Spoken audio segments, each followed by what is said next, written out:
black like me. Black like me. Black like me.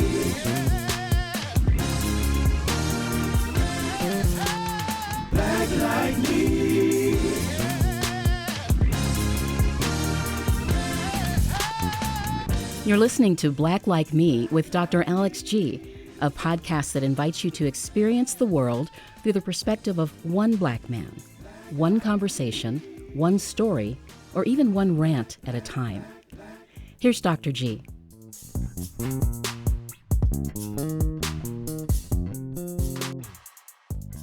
Hey, good people. Welcome back to another exciting episode of Black Like Me with Dr. Alex G. Do you remember where you were when you found out that George Floyd had been murdered by police officer Derek Chauvin? This week's podcast is going to be a reflection. I don't think I have the energy to rant, but I think I do want to reflect on what's happened in this country in the last year. On May 25th of 2020, the city of Minneapolis was riveted. The Midwest, the nation, the world. The news that George Floyd had been murdered underneath the weight of the knee of police officer Derek Chauvin. I still have yet to watch the video. Because of other videos that I've watched that have been disturbing, I made a decision a year ago I wasn't going to watch it. And I'm not squeamish. I can take my dose of blood and guts. I can watch the goriest of the gory movies. But watching a black man die on television because of smartphone recordings, calling for his deceased mom, was a little bit more than I could take. Now, let me contextualize what was going on with me. We all know that the pandemic was going on. I won't belabor the point. I will say that we were still reeling from the shock of its impact, the COVID impact on black and brown people, real specifically black people. We were dealing with that. We were also dealing with, and I'm not going to even say her name, the woman in New York City who called the police on the black gentleman in the park because he was taking a picture or a movie of her and her dog. I can remember ranting about her on Facebook. I was doing a Facebook Live. I'd heard about it, and I thought a few things. I thought, all right, this proves that if nothing else, white women, at least that white woman, believe that the police officers in America, or in, let's just say New York City, were prone or suspected of treating black people differently than white people. The way she taunted that gentleman by saying, I'm going to call the police, and I'm going to tell them that I'm being harassed by a black man. She knew exactly what she was saying, what she was intimating, and she knew what that was. She knew what she was conveying to him. And so I was ranting about that and the injustice. And we always talk about the pressure of the white man. But here is something that we rarely talk about: the tension between the white woman and the black family, the white woman and the black woman, the white woman and the black man. And so while I was ranting, my good friend Anthony Ward wrote me a message during my live and said, did you just hear about what happened in Minneapolis? And because I felt like I was on a roll about what was happening in New York, because I was feeling it, I sort of halfway listened to what he was writing. And so he started giving me more information. And I found out that the gentleman's name was George Floyd and that he had just died. Anthony had served our community as a police officer for a number of years. And so I know, and he's African American, I know that he's tuned in to the tension between the black community and law enforcement. And so I remember finding out, I remember where I was out in front of my house and I was sitting on my front porch. We've been cooped up a lot because of COVID. I knew that I could sit on my front porch and still be socially distant because no one else was around. And so I remember where I was sitting when that information hit. I remember calling the police chief of my local police department and asking, Chief, what are your restraining methods? Is this legal in Wisconsin? Is it legal in the city of Fitchburg? What's your personal feeling about this? What would you do if an officer had done something like this, because I was shook, you all. I was shook. It took me back to the Rodney King days, because I'm old enough to remember that. And it was triggering. Now, when I say triggering, I don't mean that I walk around and that I just collapse into a heap of sobbing mess when these things happen. But as a black man, as a successful black man in this country, I don't walk around looking for a racist or a ghost behind every door. I want to enjoy good life, a good cigar, a good drink, a good dance, a good movie, a good night with my wife, a good drive with my family. I like to just be American. I like to just be human like the next person. But every once in a while, things will happen that will touch or trigger. And by I say trigger, I mean just reminding me it's not the same for everybody. Now, before you become overcome with emotion, this is part and parcel. This is par for the course, white friends, if you're a person of color, particularly if you're black. Because we're constantly reminded, this world's not your home. You're only going to go so far. They're going to remind you you're black. Green doesn't fix everything. Everyone can't see your sheepskin and your diplomas. And so every once in a while, something will happen that will remind you that the way you perceive yourself in your world around you is not necessarily what people perceive when they see you. And that's just a reality, people. And so when people tell me that they don't see race, or when your friends find out that you're listening to this podcast, that you're a patron of this podcast, that you're a supporter of it, I'm sure you hear that that's what's causing racial problems. I don't see color. I want you to know how that sounds to me, because I know that people do. And so that's where I was, in front of my house, talking about a situation that had taken place in New York, and then now being confronted with something that's happening in the Midwest. And it was another black man who had been killed, not shot, not tased, but this gentleman was kneeling on him like he was at an altar, with his glasses on his head and his hands in his pocket or on his waist. It was one of the most diabolical images of white supremacy that I'd seen without a robe ever. The world started talking about George Floyd and Derek Chauvin. The world started asking what's going on. My friends who are from Singapore want to know what's going on. Hong Kong, what is happening in America? Well, meanwhile, back at home, back at the ranch, we're denying the reality of these things. And for the police, it was just another day on the job. For us, it was another one of our sons, our uncles, our fathers who were slaughtered in broad daylight. And the reality of a camera, the reality of its presence, did not shame or slow down or dissuade this evil person from doing what they were doing, because they felt that they were within their right, and that there would be absolutely no repercussion for this horrible act. Well, we know a few weeks ago he was found guilty on all accounts, and what he assumed that day made an ass out of him, not anyone else. Well, maybe other members of the police department, particularly those officers who stood around and did nothing to stop that. So that's where I was. It's a year later, and I'm just reflecting, again, not ranting today, just reflecting on where we are. And let me tell you what serves as a backdrop to my reflection.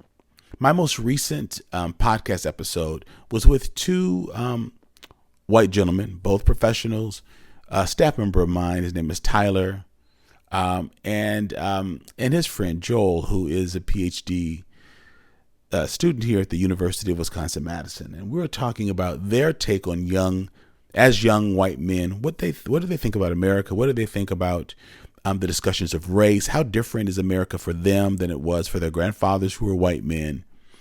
And the title was something about spilling tea with white men about critical race theory. So we boosted the ad. We do it sometimes. We want to find new listeners. Speaking of which, you could help us with this by just posting episodes that you listen to.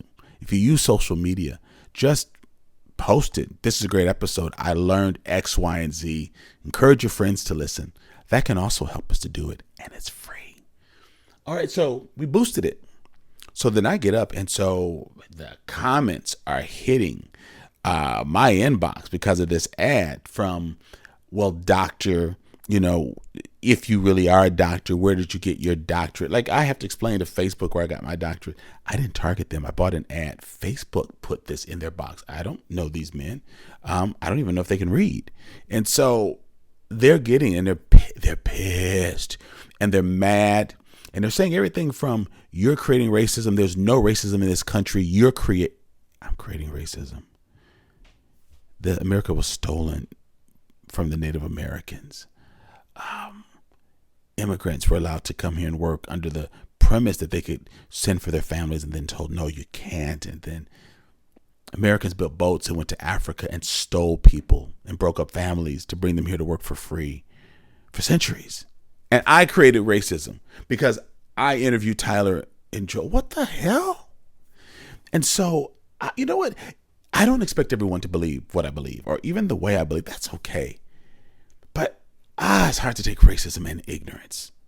Give me an ignorant person, give me a racist. But please, don't give me an ignorant racist, because they only regurgitate what's been spoon-fed to them, and they don't know how to look at reality, and they're fearful that we're just trying to divide. And so my framework for just talking today about the strife that we made is, there's a segment of people who are pissed. I had Robin DiAngelo on my show for the second time a few weeks ago. She said, the scary thing about good times for white people is resting on their laurels and thinking, we've arrived. We've elected a new president. We've got a woman who's a person of color, who is South Asian and Black, and America's changing. And it is. But folks, know your history.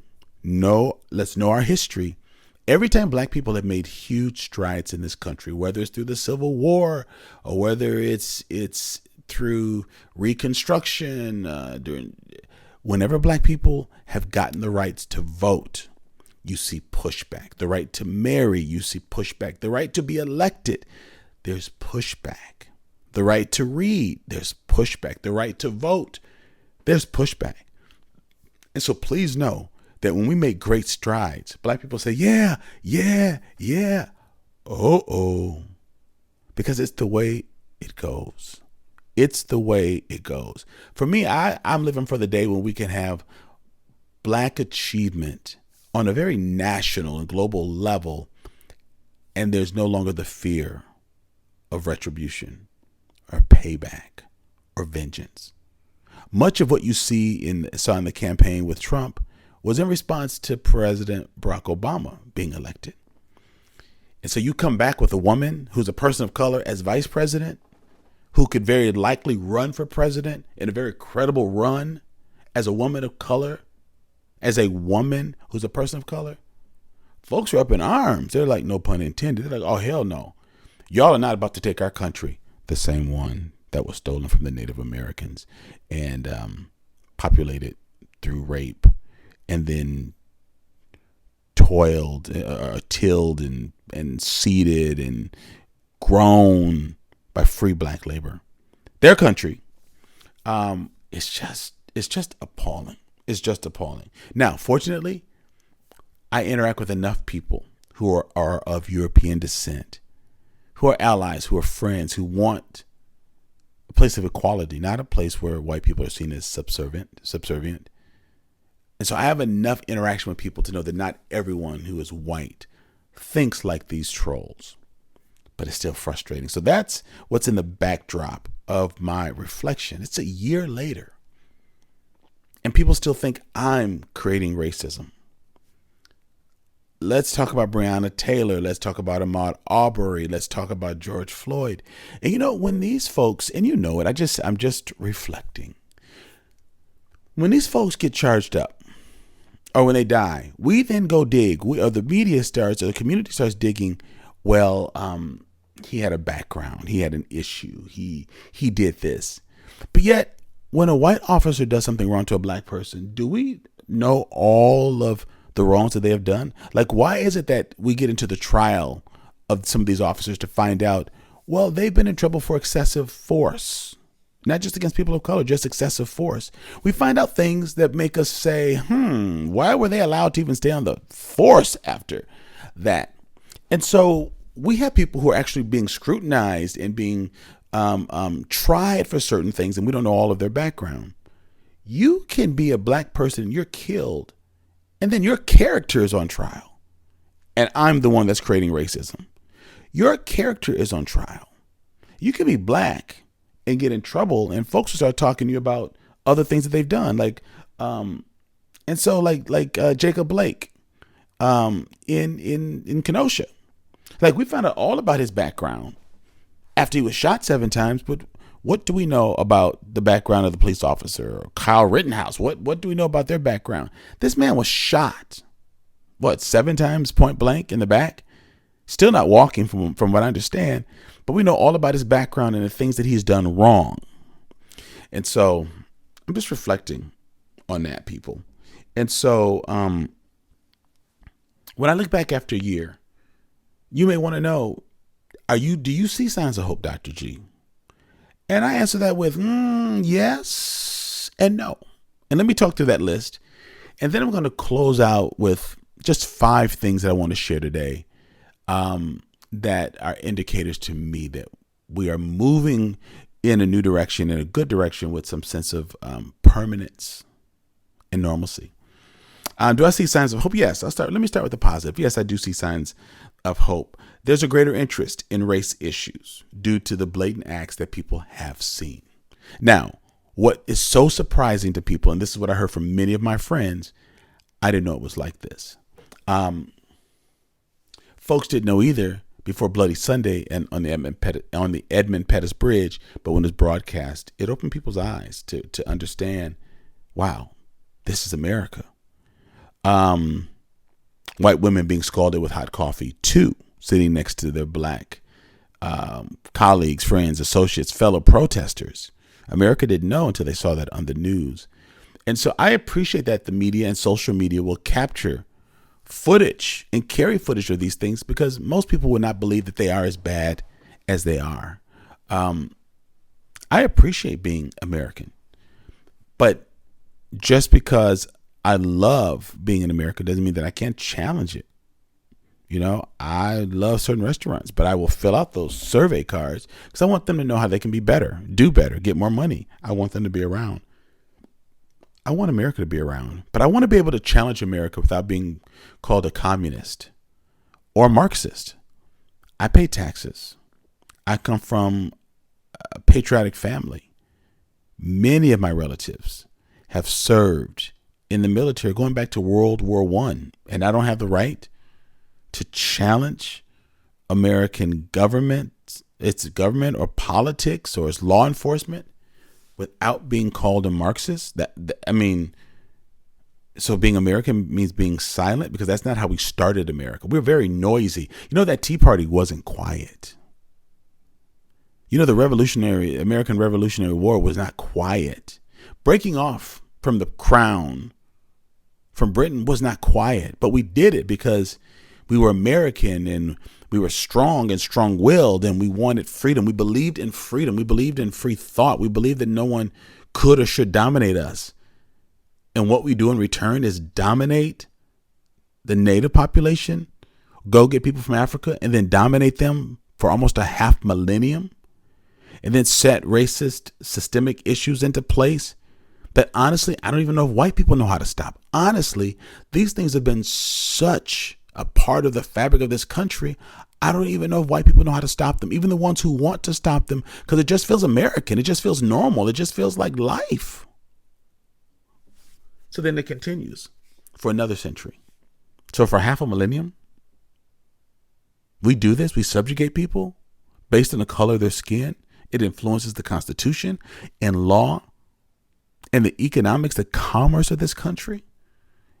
the treatment of black people has impacted insurance, banking, universities, courts, criminal justice systems, medical research. And I am causing racism because I talk about these things, because I should just talk about the future. I asked one of the trolls on my Facebook today, I said, what you think you know about Marxism is due to history books, textbooks. Those same textbooks or similar textbooks talk about the doctrine of discovery and the attitudes of the founding fathers and how they held slaves. So history can teach you that I'm Marxist, but history can't teach you that America has indulged in racist practices since before its inception or establishment as a country or superworld power. So you can go to the library and find a book about the roots of Marxism, because I don't think Marx is still alive. So you're not reading his website or following him on Twitter. So you're learning it from history. But when I quote history, I'm a critical race theorist who's trying to divide the country. But you referring to me as a communist is building community how? So, do I see signs of hope? Yes. There's a greater interest. Yes, I digress. A greater interest in race issues due to blatant acts. As much as I have had in the past year, people who have asked me for years what to do, and I told them and they choose not to do it. Yeah, I chose not to talk to those people. However, new people, CEOs, foundation executives, professors, people wanted to talk about this. And I engaged because I realized, well, these folks have never given me reason to think that they wouldn't listen. So let me engage. And so I've seen things that have helped me feel more encouraged. Right after George Floyd was killed, I was invited to sit on a panel of black influencers and just to talk about our feelings. This is before the nation really rose up in protest. This is just, we were dealing with the shock of the death of George Floyd.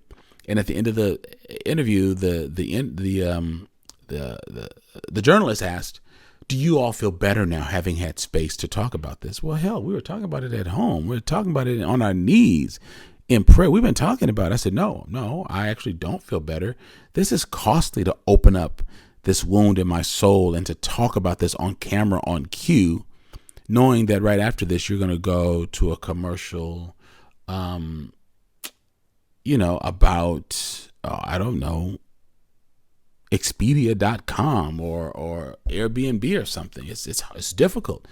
I said, no, I'd feel better if you had white leaders here asking them these questions. How do they feel about not listening to us when we have stated this is where America's going? To the credit of that journalist, she invited white influencers from the mayor, I believe the chancellor of the university, the head of United Way, and others. She invited them there to come and talk about the issues.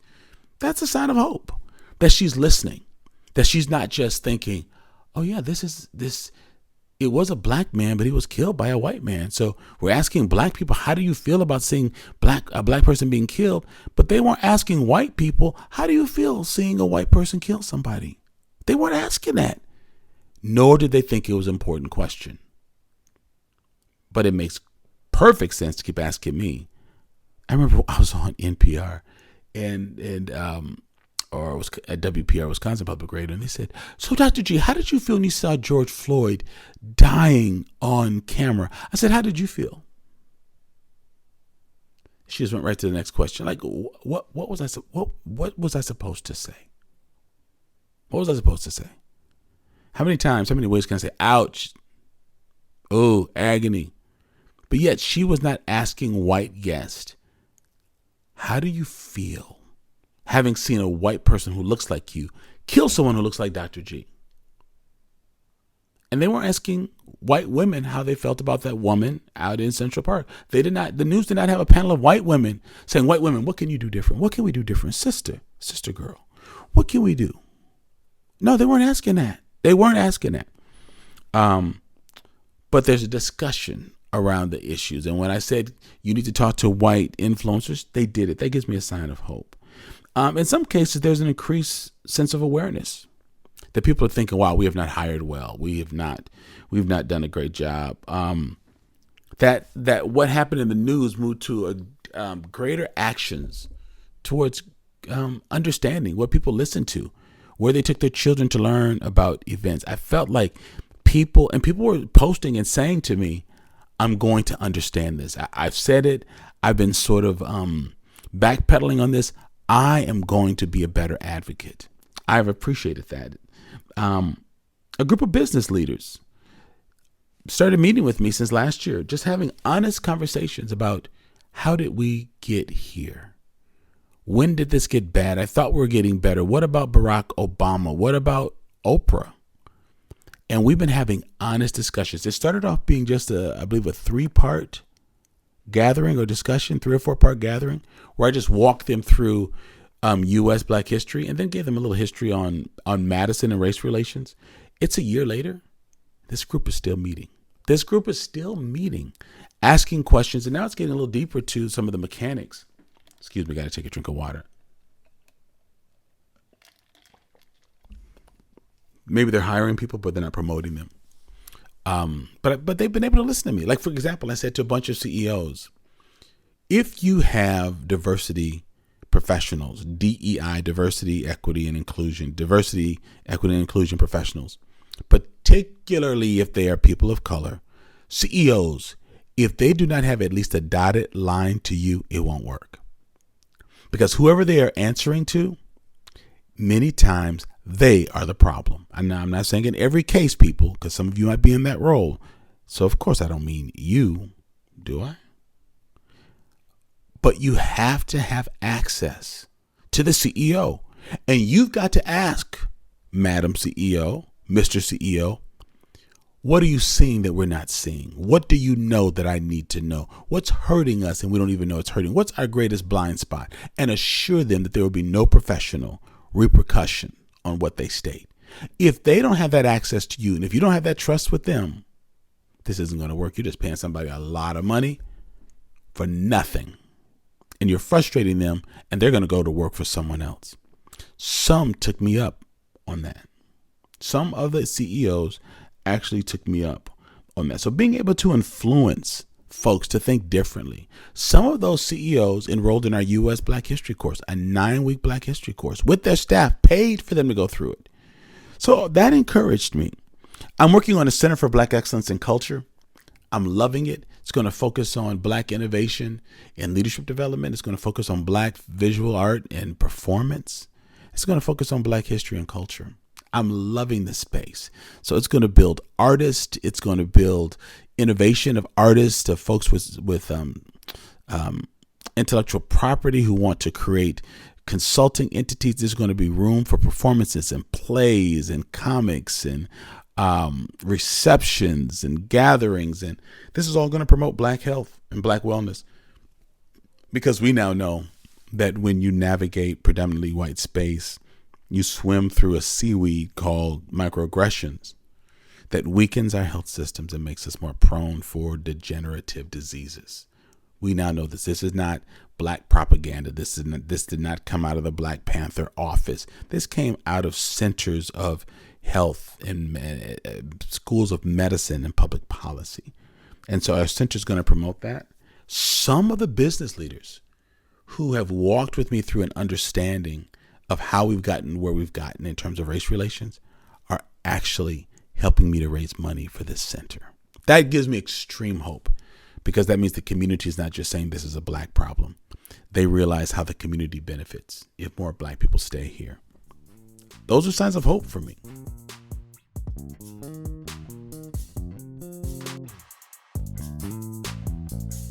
Hi, this is Dan Groupie from Monona, Wisconsin. I listen to Black Like Me because it brings alive for me what it means to be a Black person living in Wisconsin and living in the United States through people's stories and lived experiences. And this show has helped me to understand my role as a white person in either allowing racial disparities and injustices to be perpetuated or to take a more active role in dismantling these systems. And I'm a Patreon supporter because I feel like it's critical to amplify this message and help bring more people to the fight. Now, in its 5th season, the award-winning Black Like Me podcast has a reach throughout the U.S. in over 100 countries around the world. It is the work of a dedicated team of people here in Madison, Wisconsin, dedicated to changing the conversation surrounding race. When you sign up to support Black Like Me as a patron, you support the work that they are doing and help create better quality content and a better society. By going to patreon.com/blacklikeme and signing up at any of the levels offered, you are not only signing up to make a monthly donation, you are also joining a growing community of people interested in engaging the issue of race with a raw, unprecedented honesty. As a patron of the podcast, you will have access to exclusive content like extended interviews, bonus rants, and video chats with Dr. G. You will also have a chance to join the conversation that other patrons are already having with Dr. G about race in America. To become a patron of the show, go to patreon.com/blacklikeme or see the link in our show notes. And for as little as $2, you can support these important conversations and the work that Dr. G is doing. Thank you in advance. What are some of the things that I see that make me think, no, I'm not hopeful today? The Facebook explosion. A fellow pastor from Iowa. Other people, accusing me, calling me a pimp. And I hire white people. I befriend white people. I pastor white people. I bury white people. I marry white people. I dedicate white babies. I do more cross-cultural work than their family line combined. But yet I'm a race baiter because I have a podcast that gives white men a chance to talk about their take on critical race theory. And so And some of the people are saying, some of the white men are saying, well, what if I created a podcast called White Like Me? I said, well, you are, do it. Let me know when you do. I may want to subscribe. I want to learn, but what's racist or reverse racist about a podcast called Black Like? I am black and I talk about my journey. And so what about people on TV who are like, my 600-pound journey, or people who are having their houses rehabbed, or people who are having their pimples popped? Like, should they not do it? Because, we're just documenting their story. It's reality TV season. We want to see people get their pimples popped. We want to see what you're going to do with that 600-pound body. We want to see who you're going to pick, bachelorette or bachelor. I want to talk about traversing the world as a black man, and thousands of people listen to me doing it. Well, what if I did it? Who told white people that they couldn't be white? Now, the question is, do you want to be white? And I don't mean European American. I mean white. Because that's a social construct that has a lot of evil woven into it. And so if you want to do a podcast about it, but hell, know what that means. Don't think that white and Irish are synonymous. Don't think that. My great-great-great-grandfather was 100% Welsh, but he learned to be white in America. Oh, y'all didn't hear me. Y'all did not hear me. He came to the American shores Welsh. But when President Milton Van Buren gave him the Homestead Act and signed that bad boy and gave him 164 acres so that he could become a wealthy man and buy and rape black female slaves, he learned how to become white. He grew into his whiteness. He didn't come here as white. When he came here, President Van Buren said, you have great potential of whiteness.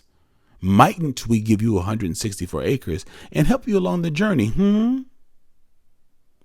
But because he was Welsh didn't mean that he was white, but America taught him how to be white. And so those kinds of things. Someone wrote and said, is there Asian Like Me podcast? I don't know. Google it. That's not my job. Y'all think because I'm black I work for you? Hell, I got employees. How can I be a race baiter? I hire white people. I pay white people. Some of my best friends are white people. How dare you? Sound familiar, white people? So what makes me think we don't? That we've given the discussion of our history a title, critical race theory. Like, it's not even U.S. history anymore. It's not even U.S. history anymore.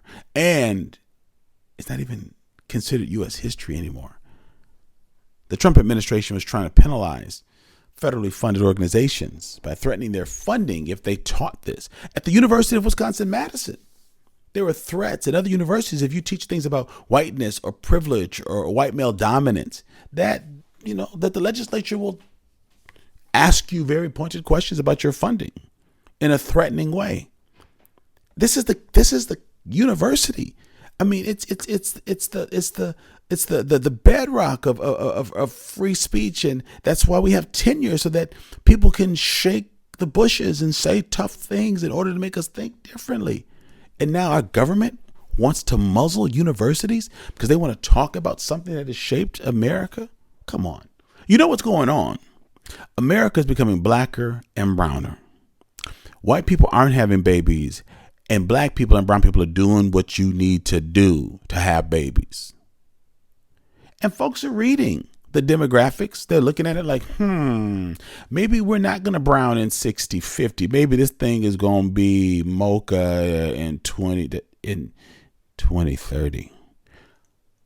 Folks are getting nervous because for the first time in American history, America is not going to look like what people think America needs to look like. And it's scaring the crap out of people. And so it's critical race theory. It's U.S. history. Talking about what happened to the Native Americans is critical race theory. Talking about beating and raping. I'm the result of rape. I'm from West Africa. What's my name doing being G? Listen, I've met white relatives who are descendants from that slave owner. We've taken Ancestry.com tests. We show up in each other's profile. Y'all, this isn't rhetoric. Our DNA shows that me and my cousin John are related. He is fully white. I'm fully black. Well, kind of. We share DNA. My DNA shows that I'm 29% Northern European, from Wales and from Ireland and from Scotland. And part of England, I think, is in there too. 29%, y'all. Think about this.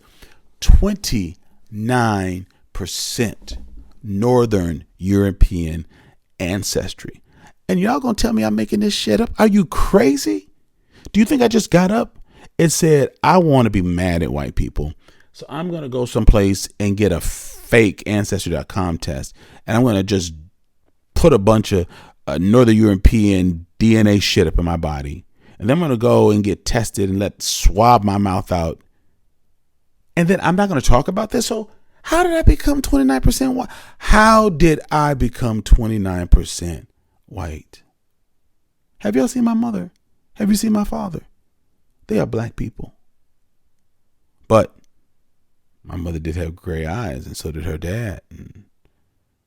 And my grandfather's grandfather was half Welsh. Come on, y'all. This stuff happened. I'm not making this up. And I'm a communist if I talk about it. I'm a Marxist. If I pay taxes. I still vote. I'm a Marxist. I'm a Marxist. I'm not shooting up playgrounds. Was the guy that shot up Sandy Hill Marxist? Was the guy that shot up the theater in Aurora, California, was he Marxist? Were those two boys in Columbine, were they Marxists? Was that dude that blew up that building in Oklahoma, 100 years ago, the white people that bombed Tulsa, were they Marxist? The people who killed JFK, RFK, MLK, were they Marxist? Did Marxism create the microaggressions that make black people more prone? Maybe we should stop chasing Marxism, because I don't think Marxism is what has effed up this country. I think racism, white male dominance, I think rape and greed and the manipulation of the Bible and the manipulation of the body and the manipulation of law and the creation of law to substantiate all of this. So am I shocked that the same mindset that legitimized all of this is trying to hide that happened? Not in the least. And that's what I mean by systemic racism. You don't need slavery and a chain and a whip and a plantation to subjugate people. Just keep coming at them. Blame the victim. Tell them they're lying. Houghton Mifflin, get ready to hold the presses. Write up some new history. Dang, if you got to do all of that, is it worth it? What did Viola Davis's character say to that the white character, the white woman, the one who ate the doo-doo pie, as we would call it in the black community, the dookie pie? She said, I think what's her name, Tilly, Millie, Hilly, Silly. She said, ain't you tired? I love that scene because she just broke her down. Ain't you tired? And so listen, I don't hate anybody, not as a race. But come on, white man, ain't you tired? You do it, you rape it, you steal it, you hide it, and then now you're gonna erase the evidence? Aren't you tired? Can't y'all just say it happened? It was a long time ago, and it is unfortunate that it still influences society. Let's all work together for a more equitable reality. Isn't that just easy to do? I have to deal with the reality of history every day. Why can't you? Are you that frail? Because Robin DiAngelo needs to write another book about you. What else? What makes me say no, that we're still struggling? Change has got to be permanent, and it can't just be temporary. It can't just be because the next black person was killed. It's got to be permanent. And I'm not sure if that's happening, but I want it to be. Real questions aren't being asked. When COVID hit a year ago, funders said, we're just focusing on COVID issues. We're just focusing on COVID issues, which I understood. We're in a pandemic.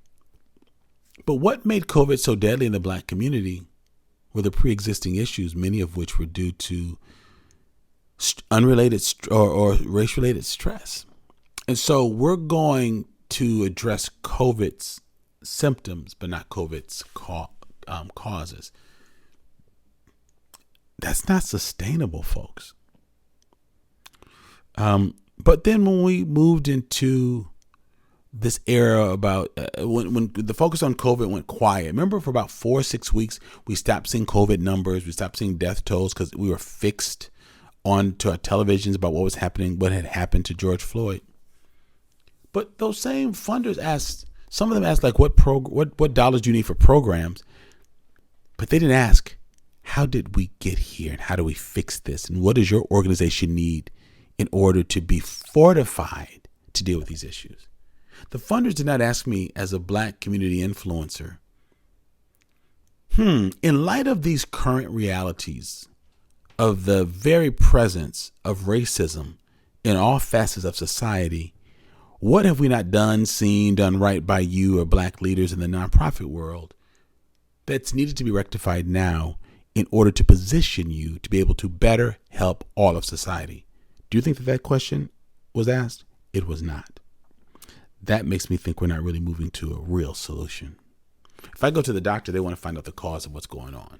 What's the cause of my tooth pain? Does it need to be filled? Does it need to be pulled? Do I need a root canal? They try to figure out what's the root of the problem. You go to financial planning. Are you spending too much or do you not have enough cash? You have to understand what you're addressing. When it comes to race, we don't want to diagnose it. We just want to address it so that we can silence it, so we can all move along. That's fine, but then say that's your goal. But let's not say that we want to be more equitable and then we don't move in that way. We need sincerity more than we need just to pacify the issue. So we need sincere minds creating sincere solutions that's going to fix this, and not just, yeah, let's just get through this. Let's use the right language. Let's read statements about we will not allow anti-black attitudes to happen here. And we will be an anti-racist company, even though we're all white, even though leadership is all male, and we don't have any place to really apply for anyone who's non-white and non-male. Like, we read these statements and we think we're making something true because we say it, rather than saying what it really is. We read statements and we think that makes us arrive. I think when we move beyond that, we'll see more systemic change. That we have to be committed to change, and we have to measure that change. I told the CEOs, listen, everything that you care about in your business, you measure for. Energy, efficiency, furniture, turnover, overhead, you measure for. You measure for it. What's the feedback we're getting on our marketing? You measure for it. But when it comes to race, I don't know. I told the CEOs, you don't even understand how to evaluate your DEI professionals. So you don't even know if they're doing good work or not. You're paying people 6 figures and you don't even know what they do, how they do it, or whether or not they're capable of doing it. And you're afraid to fire them if they're people of color, because then you're racist, right? It's a racket and you created it and you fund it.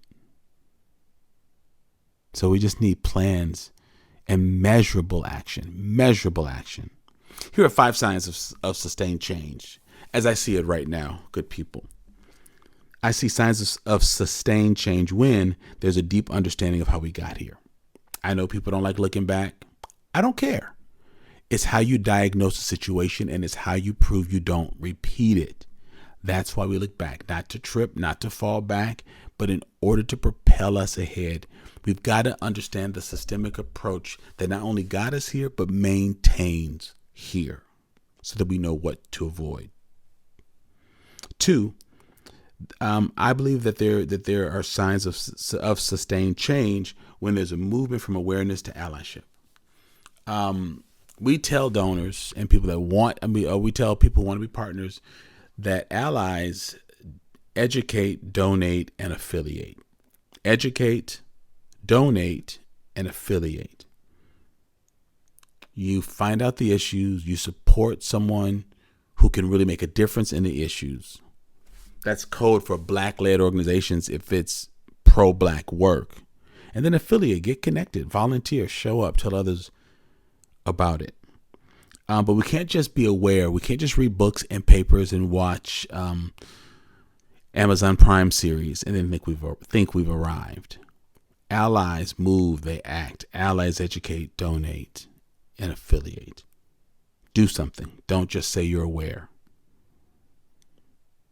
You know that you're woke because you're no longer sleeping. You're no longer laying there with your eyes closed. You're moving and you're contributing. 3, we know that we are headed towards sustained change when there's movement from just hashtags and wearing T-shirts and quoting slogans to measurable change. Are we hiring? Are we promoting? Are we helping with home ownership? And I don't mean giving people stuff. Folks, Black people don't just need us to give stuff. Look at what we've built and what we've done with what we've had. But remove the freaking barriers. That's what we're asking. Just remove the barriers. But what do you mean barriers? If all white men are making decisions on hiring, that might be why we keep hiring all white men.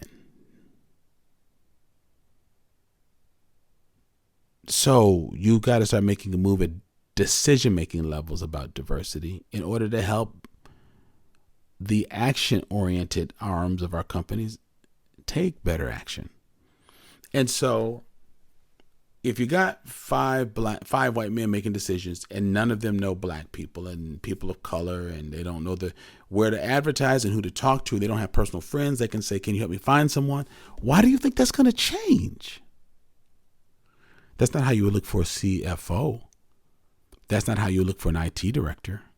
You go and find them. 4, when more white people talk to white people about issues. I thought about jumping in and just sort of having a field day with the trolls on my Facebook page. I thought, I got a life to live. I got to drive to Chicago today and officiate at 30-year renewal service for a couple. They're renewing their vows. So I got some important stuff to do. I'm not going to be arguing with ignorant racist, but I'm watching people come in from my history class and they're talking with them and they're taking them on. That's a sign of sustained change when white people begin to take white people on. Like there's a special black answer to white racism. I'd love it when my white friends say, you know what? I got you on this one. You just do what you got to do. Let me take on this ignorance. I love it. We need that to happen.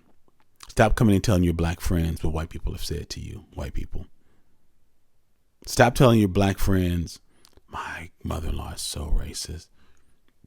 My nephew is so radicalized. No, you talk to people. You know what's really kind of frightening? Those trolls on my Facebook page are doctors. Someone wrote me and just said, oh, it seems like the trolls are out today. And when that happens, sometimes white people talk about the trolls like they live in a hole and they're not really a part of society. I said, well, you know, these trolls are doctors and deacons and nurses and lawyers and postal workers and car salespeople and bakers and babysitters. Do you understand what I'm saying? These people don't live under a rock. Facebook has given people a proverbial hood so you can say all the stuff you want to say that you won't say face to face. You can make up all these false profiles and stuff and just say stuff and just hate in anonymity. And so, but what I want to tell you is that these folks are not isolated in society. They are very integrated, and they're indoctrinating or feeding or medicating or legally representing or spiritually guiding or Ubering your children. So when you hear some of this ignorance going on, you might want to say something. And the last thing is when there's more cross-cultural collaboration. When there's more cross-cultural collaboration. When people are trying new things together. I've got an associate. He's become a friend. His name is Dan. And he and Samantha have helped to create Lean Into Allyship. Once a month, we get predominantly non-black people from across the country now to tune into conversations in real time about race relations. And then we give them volunteer opportunities right there on the spot. Because we're teaching, again, that our allies educate, donate, and affiliate. We educate them. We give them an opportunity to donate. And we give them volunteer opportunities so that they can affiliate. We live this out once a month. They've created it. They run with it. There's business leaders. My friend Renee, who heads the local United Way, helped me pull this group together. My friend Jim, who runs a local construction company, he helps to organize it.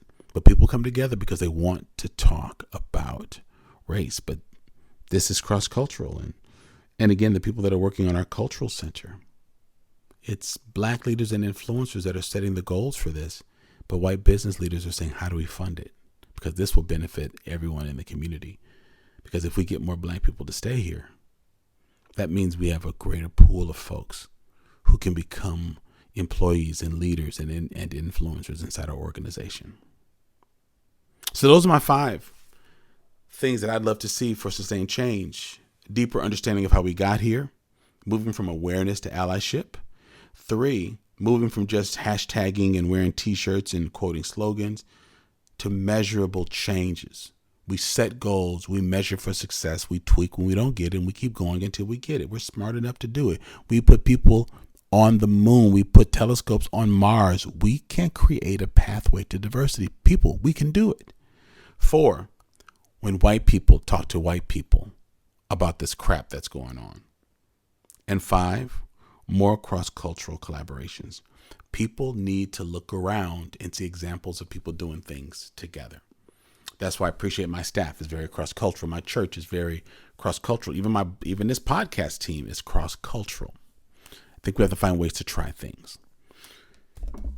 All right, folks. I think that's enough reflecting for today. Reflections are a little shorter because I'm doing all the talk. I mean, all the talking.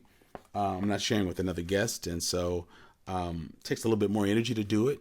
but it feels very cathartic and I enjoy doing it. But listen, folks, I believe that what we're doing is important. I believe that what you're listening to is important. And I still meet people who will say things like, I've been listening for a while and I've been meaning to support you. Just pause for just a minute. Subscribe. Seriously, subscribe. Because as I drop special content, you'll get it. You can become a patron for as little as $2 a month. Come on, $2 a month. It doesn't just make a difference in what I do and what it allows my team to do, but it connects you and allows you to say that you are a supporter of this work and you help it. You help to sustain it. And then tell others about it. Every once in a while, I'll see people write a tweet and say, here are 5 podcasts I'm listening to, or here is something I learned from a podcast. You know how to tease it out. Let's find new people who are listening. I think the content is good. And sometimes a podcast can present information to people that they might not get from sitting in front of a television or a computer or even in church pews. So let's work together. Help me get this word out. Help me share it out. Subscribe if you haven't. Go to alexg.com and subscribe to my Facebook page. We don't do heavy sales and marketing from it, but it's just great that when I put up things that aren't podcasts, when they're blogs or other things I put up, you get notices about it. So there you have it. And so I like for people to lean in, be the change that you want to see, learn from the information, be inspired by it, share it with others. And when you do write comments on social media, and when you do share it on social media, make comments. I don't know that you're liking it unless you do. And while we're out here helping Black people, I don't know how this works on other platforms, but if you get this from iTunes, if you're an iOS listener, write a comment in the store. It helps. It really, really helps. All right, folks, I've got some other things I got to do today. I'm sure you do as well. Thank you for being a part of Black Like Me. It means a lot. And in these trying times, particularly this past year, it has been of the utmost importance for me to have a place to vent and for me to have listeners who allow that to happen. I appreciate your support, that this podcast is important to you, and it's getting better and better all the time. Why don't you continue to help us to make that the case? All right. Have a great day. Black like me. Black like. This has been another exciting episode of Black Like Me with Dr. Alex G. Special shout out to Eli and to Jeremy, who are my engineers and my editors on this, to Don Thornton, who is my podcast manager, who makes sure that we line all of this up, to Corey Saffold, who is responsible for that exciting new jingle, that Black Like Me jingle. I'm so excited about that. And to vocals by Marcus Fleming. Thank you for listening to today's podcast. You can find out more about Dr. Alex G's amazing work at alexg.com. Black Like Me is sponsored by the generosity of the Human Family Unity Foundation. Black like me.